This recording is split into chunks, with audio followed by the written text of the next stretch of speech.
For decades, America told the world its gold was safe, locked behind steel doors, buried under concrete, and guarded like the nation's soul. But one night, without a single alarm, without a single gunshot, 3,600 tons of US gold effectively vanished. Not stolen by thieves, but removed from the world with one announcement, one decision, one move so drastic that even today most Americans have no idea it happened. Foreign nations demanded their gold back. The US government panicked.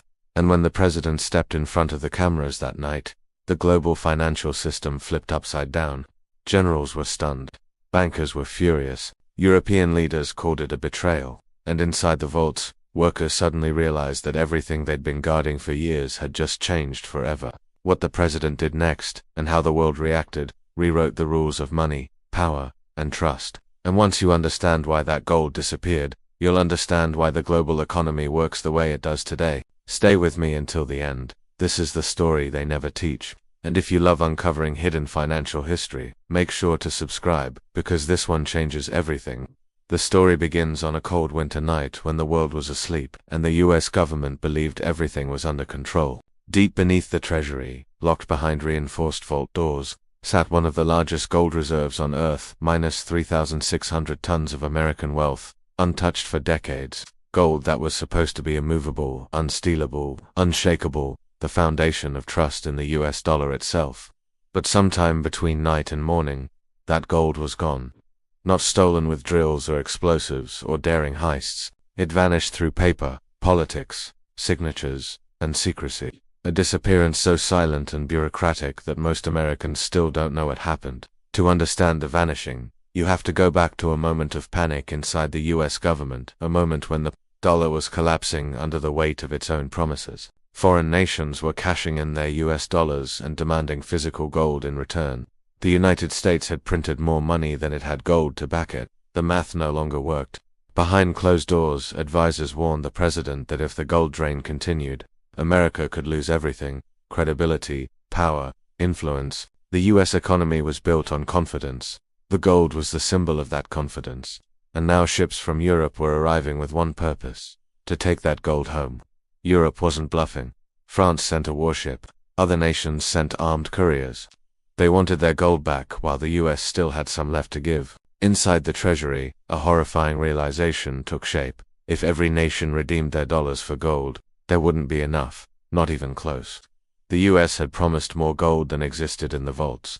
The decision that followed was one of the most dramatic financial moves in American history. With a single announcement, a single televised statement, the president temporarily halted all gold redemptions overnight. The link between the dollar and gold, a system that had shaped global finance for decades, was severed. Just like that, 3,600 tons of America's gold became untouchable, locked away forever, unavailable to citizens, unavailable to foreign nations, unavailable to anyone but the federal government itself. The world woke up to a new reality. The US dollar was no longer backed by gold, and the gold that once kept the global financial system stable, it stayed in America, but only on paper.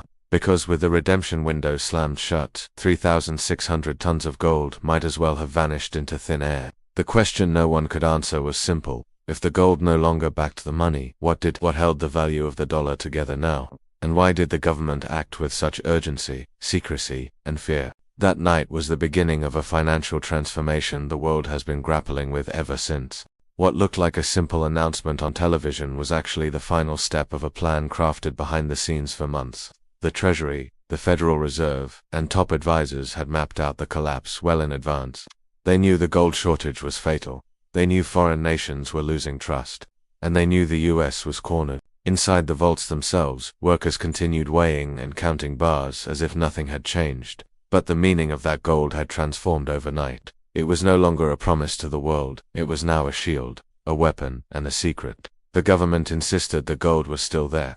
They released numbers, audits, and official statements. But something was strange. For decades afterward, independent auditors were denied full access. Politicians demanding transparency were stonewalled. Foreign nations were told inspections were unnecessary. Then the rumors started. Rumors that the gold had been leased, swapped, encumbered, or quietly shipped out long before the official cutoff. Rumors that some bars were not pure gold at all, but tungsten-filled replicas used during Cold War-era accounting tricks. Rumors that Fort Knox hadn't been fully audited since the 1950s. Journalists began digging and found inconsistencies, movements of gold that shouldn't have been possible, missing serial numbers, accounting gaps. Some claimed that the gold never physically left, it simply changed ownership through secret agreements with powerful banks. Others argued that the government had pledged the gold multiple times to finance wars, debts, or foreign alliances. Whatever the truth was, the effect was the same.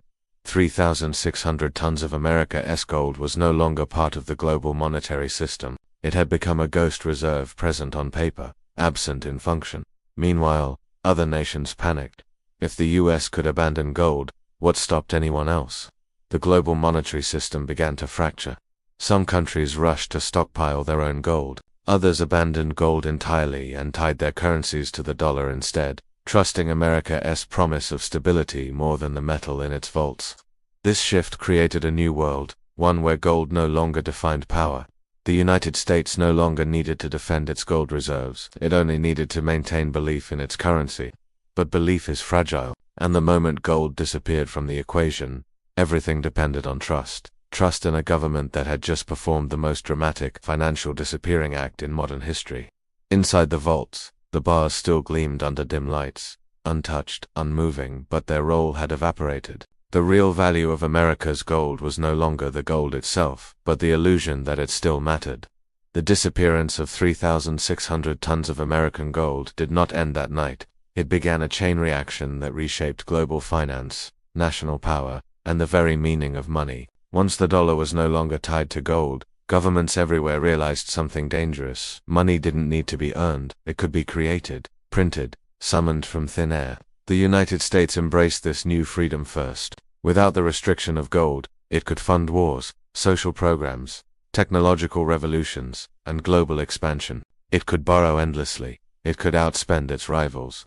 The dollar became backed not by gold, but by military might, political influence, and the sheer scale of the American economy. But there was a cost, an invisible cost that grew year after year.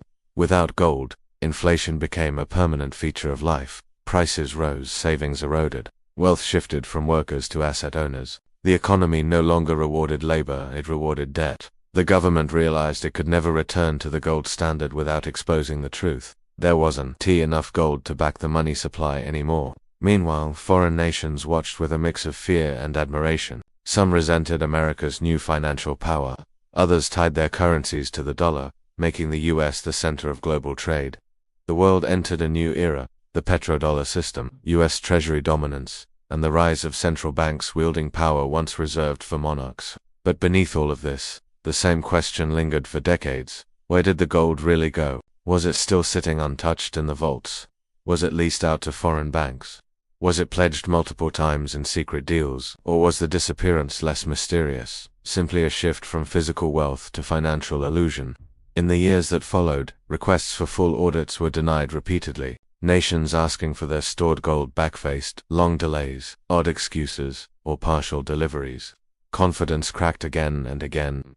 By the 2000s, countries like Germany, Turkey, and the Netherlands quietly repatriated their gold, a sign they no longer trusted the system created in 1971. Others stockpiled gold aggressively, preparing for a world after the dollar. And now, as global debt reaches historic highs and the dollar faces unprecedented competition, the disappearance of America's gold looks less like a moment in history, and more like a warning. A warning that the world has been running on borrowed trust for half a century. A warning that physical wealth and paper promises are no longer aligned. And a warning that when a nation's gold vanishes, whether physically or symbolically, something far bigger is set in motion. The disappearance of those 3,600 tons wasn't the end of America's story. It was the beginning of a new one.